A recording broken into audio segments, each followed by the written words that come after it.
On March 7th, 2025, Michael lent a movie to Jim to watch for the first time.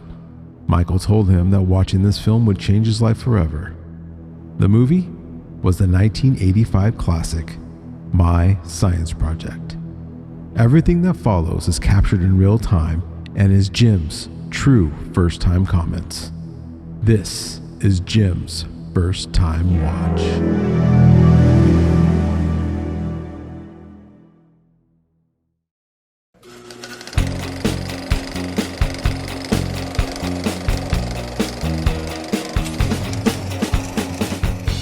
All right, welcome to You Gotta See This Movie.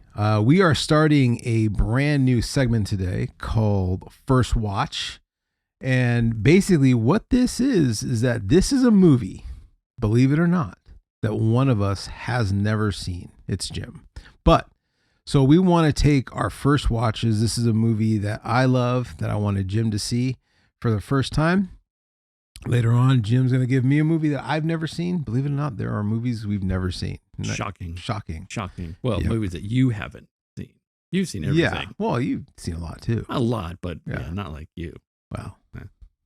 I wonder if there's like a tally what movies we've anyways. Okay. But yeah, so we're going to start this one off today with My Science Project. So before we get into that, if movies are your thing, talking about movies, learning about movies, please like and subscribe and click that notification button so that you never miss an episode. And let us know what you think of First Time Watch. If it was entertaining or whatever, or should we keep going, or is it a dud and we should just never do it again? Mm-hmm. Who knows? But we're trying something different. So here we go. Let's do this. Let's do this. All right. My Science Project, 1985. Mm-hmm. So I did tell you this before before I gave you the movie. Mm-hmm. Little history on this film. So you're very aware, and I'm sure everyone at home is aware, that Disney famously passed on making Back to the Future. They just didn't get it. They didn't get it. Didn't get it. They said it's too much mother-son incest. We're just not going to go there. They didn't get it. Right. Right. They said this. We just can't do it. Right. So Spielberg Zemeckis took it, and it became the hit that it is today. Mm-hmm. Mm-hmm. And but what this movie is, My Science Project is, this is Disney's answer to Back to the Future. So this was like, okay, look, we're not going to get in the whole incest thing. We're going to do this movie right here. We're putting our money into this one. Well, We're going to put our money into this one. I don't know. I think they just said, go ahead and maybe raise some money, sell some cookies or something, because there's like no money in this movie. Well, I wouldn't say that. No, I wouldn't say that. I mean, but there's definitely not Back to the Future. there's money. no Disney dollars in this movie. Really? I wouldn't think so. I mean, the production value was okay. It wasn't like a B movie. Right? Well, I I don't know. okay. Again, Okay. Yeah, when you're all looking at That's what true, yeah. Disney, like, okay, so this movie and Back to the Future, they came out weeks from each other, like in the summer of '85, and that's probably why I never saw this movie. right. Yeah. Well, a lot of people didn't see this movie, Yeah. and Back to the Future was first. Yeah. So, but then you could tell like the where the money was at, where Universal said, okay, we're going to give you this money. Yeah. And Disney's like, yeah, sure, go ahead. Just make the movie. Just make the movie. Yeah. It was under their new Touchstone Pictures. So it doesn't say Disney's My Science Project. It was Touchstone. under Touchstone, but Touchstone was owned by Disney. So yeah. So when I always look at this is like the distant cousin of Back to the Future. Mm. I wouldn't say it's the sister movie because I wouldn't even call it that close. But Okay, now the director, his name is. I don't know.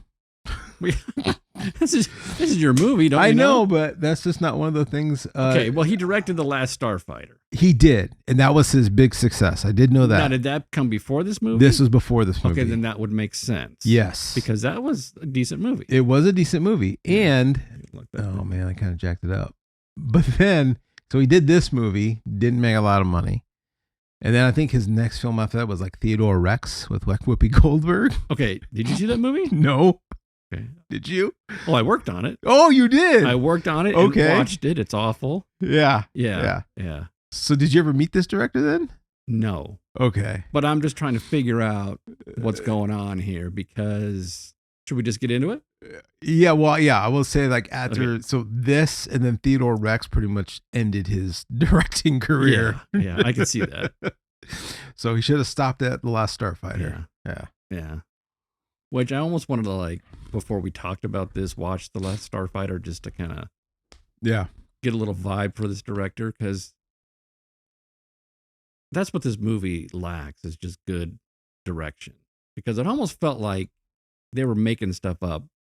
The first 2/3 of the movie felt like they were making it up as they go, because the storyline was actually pretty good. It wasn't really it's solid. I do think at the basic level, the story is solid. I do think that they might have been a little what's the word? Overzealous on what they wanted to do versus what they could do in making this movie. Yeah, like, you know, like adding scenes or comedy bits that really aren't relevant to the storyline. Yeah. But yeah. Okay, before going any further, I guess just my little history with this film. Okay.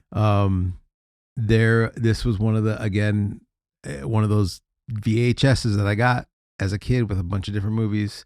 This was on there. Oh. I watched one movie. I think I was homesick and I fell asleep and I woke up with when they're finding the gizmo.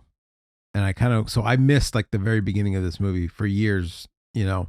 And I watched it from there. There's a lot that happens, you know, before they find that gizmo that I don't think I would have stayed with, because it's a lot of high school drama in the very beginning. Oh, right. Okay. And I probably would have like, I'm over this, you know, but I saw right when it started picking up, and then I rewatched it and stuff like that. So, and I've just always loved it. And look, I was telling you before, I have a list of films that I am like deeply in love with, and it's like I can unapologetically say that I love this movie. I know it's not good. I know people don't like it, but it hit me at an age where I just I love this movie. You know, and there's a list of these 80s movies that I love because of its campiness and craziness. And yeah, I think that if I had saw this as a kid, it would be one of those movies that I would like to watch. I don't know if I would love it, but I think I would watch it for the nostalgic reasons. Yeah. You know, you got the kids at high school, you got the kid with the cool car, you got the goat. The goat. You call it, I love my goat. I love my goat, my GTO. You know, you got the so the tough guy, you got the nerd, you got a little bit of the Brooklyn. They have a lot of stereotypes. Very, very. They're really big on the stereotypes. Yeah. You know, and you got the sci-fi thing. You got the alien and the spacecraft and the mysterious energy thing. And, and the fact that it time warps, and then you've got things coming from the past to wreak havoc. Yeah. Well, it's a solid story. Yeah. But it really lacked the pacing. The plot was just like, it was just bad. Yeah. It just really they there's a lot of things that just don't make sense in this movie. You know? Yeah. And as a kid, I didn't really notice that, but that's also why, like, part of the fun that I like watching this as an adult, because I'm just like, oh my gosh, like, yeah, that was like, what does that even like for instance, the beginning, when I think Eisenhower, which they don't say Eisenhower, but you're supposed to to guess to know that President Eisenhower in his patent leather shoes and his golf cap, and like all these generals, like, oh, this is like the greatest like discovery of the century, and what does he say? Get rid of it. Get rid of it. Just destroy it. And then the general's like, right away, sir. So okay, they're gonna get rid of him. This thing's huge. It's big. It's a big spaceship, right? And so then they fire up this plexiglass tube laser toy lightsaber gizmo and start shining. What's that gonna do to it? I mean, is it? Yeah. And I like how no one like takes cover. They're all just still right by the as they're thing. going to disintegrate this thing or make it go away. It's like, okay. Yeah. So I guess too, because in the very beginning, all you just hear, you see a blank space scene and you hear like there's a dogfight. Yeah. So apparently that was all supposed to be in the movie. So much so that they actually made alien puppets and they even had a voice actor that was going to talk. Okay. But again, they just didn't have the money and they scrapped that whole thing. They're like, you know what? We'll just do like a voiceover and a blank screen and people will know what this is. And they were missing that point where like they're getting ready to destroy this. They needed to have that one character that saved this dimensional device thing and tucked it away. You needed to see that. You're right. And you don't see it. So it makes no sense as to why did it end up in the ground. In the fallout shelter. Which, okay, you can suspend your disbelief and say, well, somehow it ended up in there. Mm-hmm.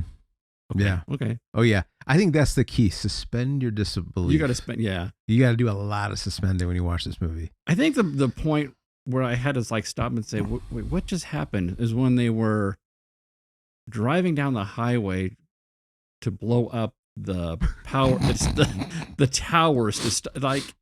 Yeah. I wanted to rewind it because was there something missing? At what point when this thing was doing its thing and causing trouble did they say, "Oh, we need to cut the power by blowing up a"?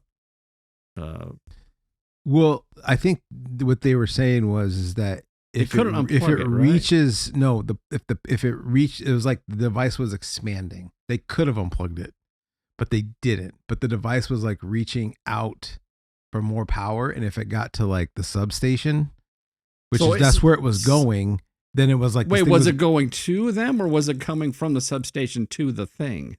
It was it was almost like the thing's reaching out for more power, so it was going out, and so before it got to the substation, they were like, we gotta blow this thing up. So they really could have simply just unplugged it. Which I don't know. I was 4 in 1985. Was dynamite that readily available? Well, they knew where it was. Well, it was a small town, so they just went to look. Wait, didn't he live in like a hardware store? It was a True Value, yeah. He was living above the True Value hardware store. It's like his dad owned it or something. His weird dad. Yeah.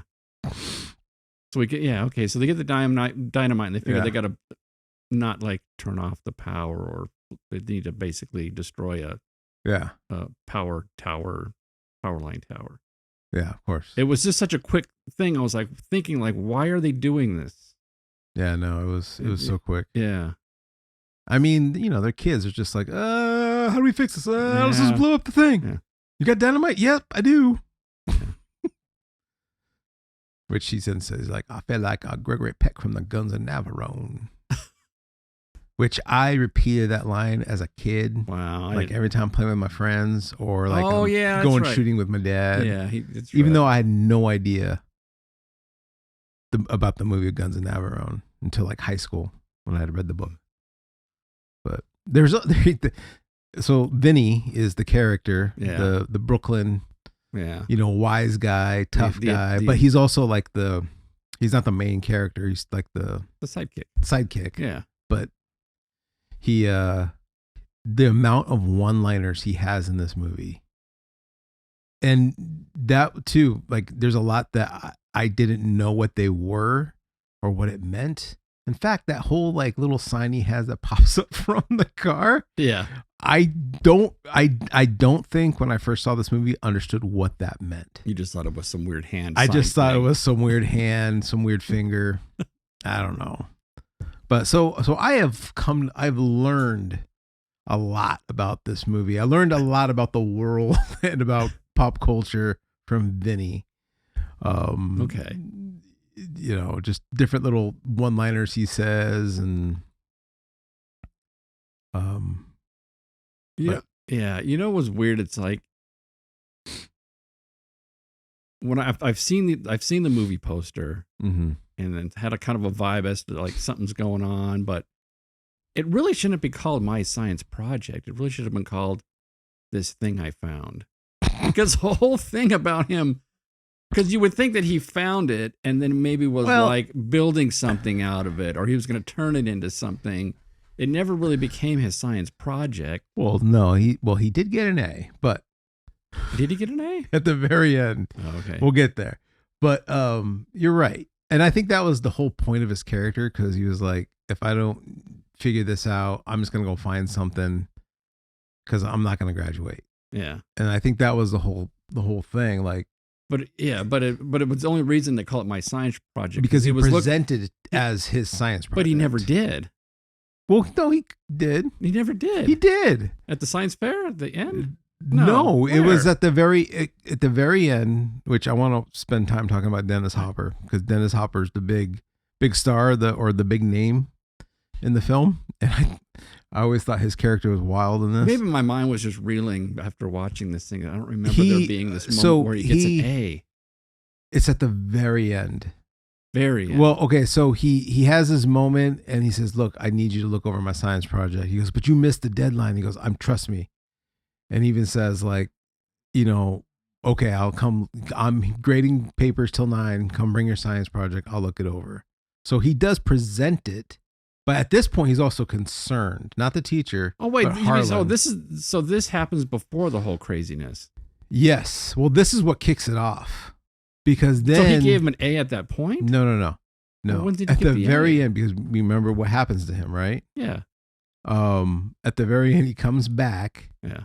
and he's like, "Oh man, I went in the past. Yeah, because he and went to Woodstock and he's went all to like, Woodstock and I saw the Beatles." And he goes, "You get an A." Oh, He goes, "But do me a favor, you got to destroy the gizmo because the world's not ready for this." okay, yeah. Okay, yeah. Which yeah. then again, let's talk about things that don't make sense. Then all of a sudden, the cop's like, "Well, then I'm gonna arrest you." And I always wonder, like, why does he get arrested at the end? He didn't do anything. Wait, who? And this cowboy cop guy, he comes out of nowhere. Like, No, he didn't come out of nowhere. He's like hiding in the shadows of Harlan's bedroom, smoking a cigar. He goes, "I know all about you." but I mean, that character came out of nowhere. It's not like we like, Right. No. you know, it's not like there should have been a scene where like the kid's driving his goat yeah. down Yeah. the road and the cop or he catches him again. He says, "I'm always tired of this kid always driving around." Now I Yeah, finally at got least, some-" at least no. introduce the character a little bit because he is kind of he's a very colorful, over the top, Yeah. stereotypical character. They should have Which is weird because I've seen that actor and I always forget his name. I've seen him in other movies and he always plays like a very friendly dad. He's like, "Hey," and yeah, in this movie, he's like this cowboy cop that's like, "Where are my prisoners?" yeah. All right. The last 30 minutes felt like a real movie when everything was going crazy and the time warp. Mhm. It didn't feel like a good movie, but it felt like a real movie, like kind of Yeah. like, wow. So, what did you think of Dennis Hopper? There should have been more of his character Yeah. in this movie. That I don't think we really understood who he was. Mm-hmm. I mean, they hinted at it when he takes a little whiff of oxygen. It was taking a hit Yeah. that he's 60s hippie. Hippie. I forgot, what does he say he's going to? I'm going to a protest, like alumni meeting. Yeah. So it's like all these old ex hippies are getting together and talking about the good old days. Yeah, see, that would have been a funny gag. Yeah. Yeah, he's a science teacher, ex hippie, but they never really developed the character enough to. I love when that cop comes. He goes, "What's your name, cowboy?" He goes, Roberts, Esquire, honky." And doesn't Esquire mean a lawyer? Oh, maybe. I don't know. So he's a lawyer. Yeah. Okay, after I finished watching it, I immediately start over. So I actually started it over again. Oh, really? I did. Just because it's like What what's did going on? What did I just watch? Okay, so but immediately I got like 45 minutes into it. Mm-hmm. But immediately the movie started to take form because I knew it made sense to me. In other words, I know where this is going, so I know why they're doing this, so it makes sense. So the first time out watching it, you're like, this doesn't make sense. So the second time you watch it, which I didn't get all the way through, but now that stuff makes sense because in your mind you know it makes sense and it makes it less of a bad movie. Yeah. So I can imagine as a kid or somebody that remembers the movie and watches it over and over and over again, they enjoy it even more because it's almost like laughing at the jokes before the jokes hit. Mm-hmm. For like a lot of movies, like Yeah. Frankenstein, you start laughing before they even tell the joke because you enjoy it that much. You know what's coming, so it's even more enjoyable. Yeah. So I can see as if you're a kid and you see it a bunch of times, you know the lines. It's funny to I you know because you know lines. lines. Yep. So first time through, I don't know any lines, but the second time through, I'm going to pick up on a line or so yeah. Yeah. It's an awful movie. It's you know, and you look at it and you try to figure, well, why? What really messed this up? Because the story was good, the actors were good. I just think it just has director issues. Like they really didn't. They didn't really plan it out. They didn't plan it out. It's like with it's like with Back to the Future when they shot most of the movie with Eric Stoltz, right? And then they said, this isn't working. See, if this director did Back to the Future, he would just go with it. No, it's working. It's going with it. And then it would have been a flop. You know what I mean? I don't want, I'm trying to I don't want to bag on this director too much, but right. But to me, what I feel is what could have been wrong with this movie is that you got the writer and then you got the director, and the writer. No, wait, didn't he wrote it though? Oh, he did? He wrote it and directed it. Yeah. Oh man, I need my glasses. See, when I'm thinking a movie, there's something wrong here. Why doesn't this work? And then he's like, okay, well, who wrote it? He did write and direct it. Well, who directed it? So I think maybe in his mind, he's like, oh, no, we could just make this up as we go. It's in my head. We can just do this. He's like, I directed Last Starfighter. I could do whatever I want. Yeah. Yeah. I think too, I do think money was an issue. I don't think.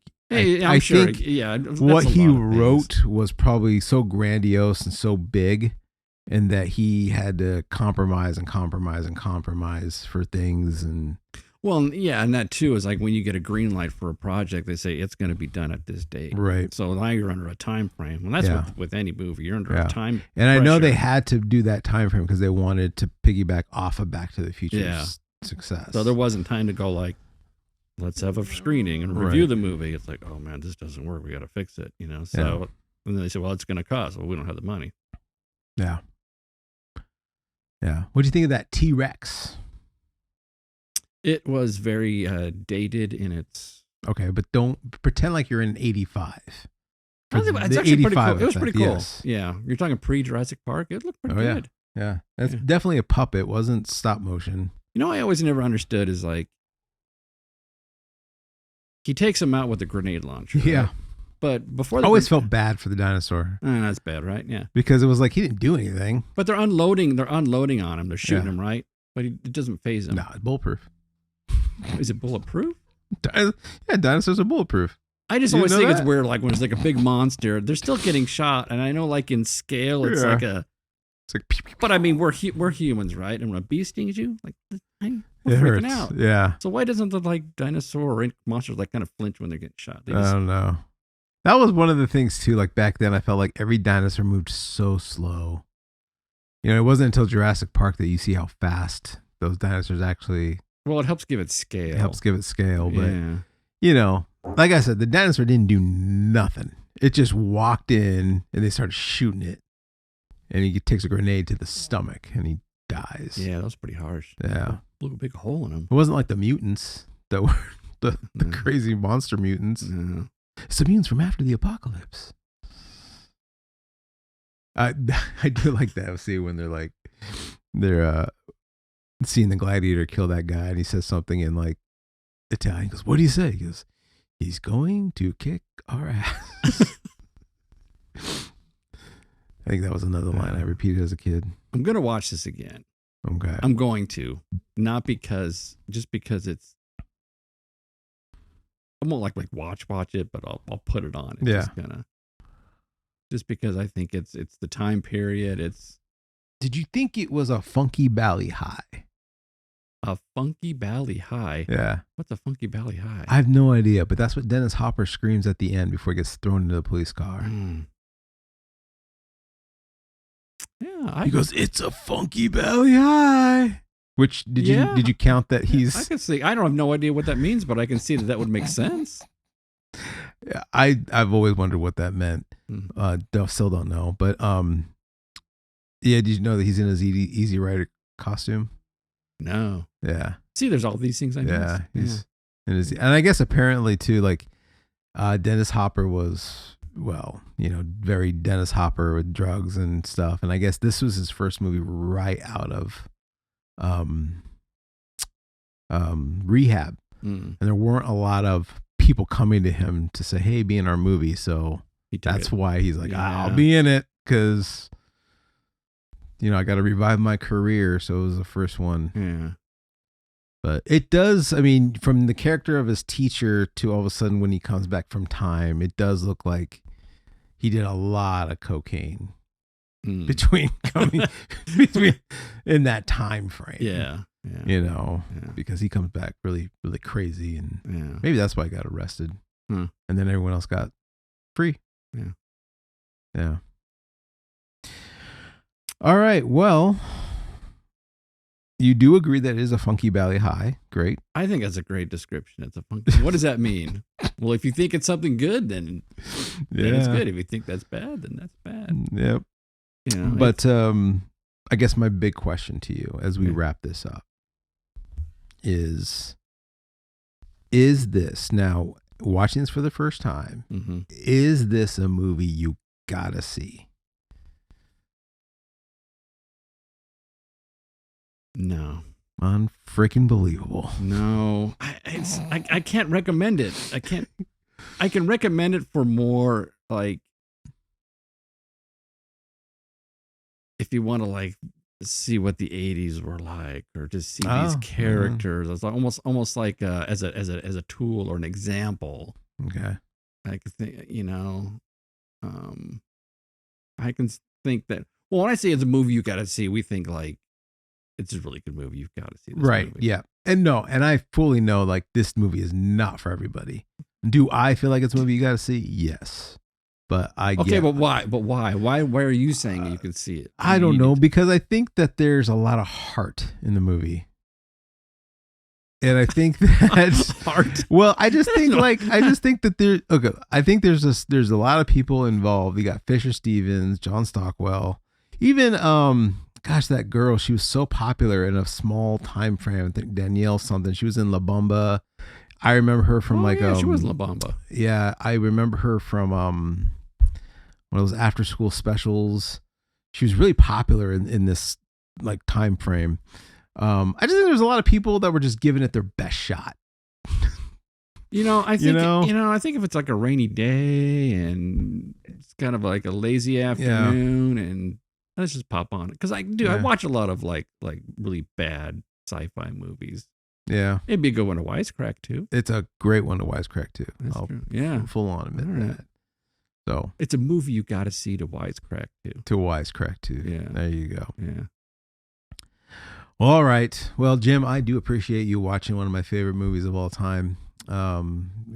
Whether or not you liked it or not, it's fine. But at what level though? When you say it's my favorite movie of all time, that's not true. You're right. Okay, it is not my favorite. No. It's one of my favorite movies. Okay. If I was because it's a nostalgic kid grow up. But I genuinely like it too. Like I genuinely like I like that chase when they're trying to outrun the visual electricity. That all of a sudden they just flick on that switch in the blower. And once again, like Mad Max, they don't work. They don't work that way. They don't work that way. Yeah. But how they completely outrun it. Yeah. I remember watching that as a kid, just thinking like, oh, that's like an intense scene, and then they had all that time to wire the dynamite. Yeah. Which is, hilarious. But anyways, I don't know. I like it.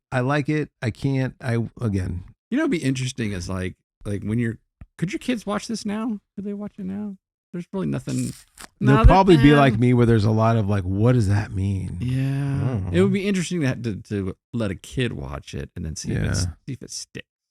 You know what? My kids have been pretty good about old movies.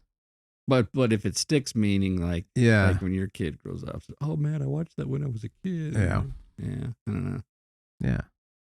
Well, Yeah, like I said, I do appreciate that. And I think that's what the beautiful thing about movies are, is that there are movies that mean something for other people, won't necessarily mean the same thing.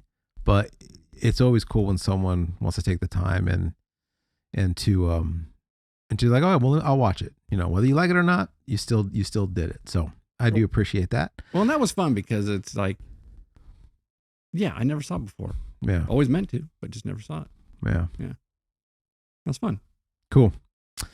All right. Well, thanks for tuning in for our new segment called First Time Watch. And let us know, again, what you think of this film. Is Jim right? Is this not a movie that you got to see? Or am I right? And is this movie going to change your life once you watch it? So, yeah. That's it. I don't think it changed my life. My science project. I can't say that this has had any effect on my life from here on out. I think it might. You just don't know it yet. I think, yeah. Just give it time. Give it time. Give it time. All right. See you in the next one.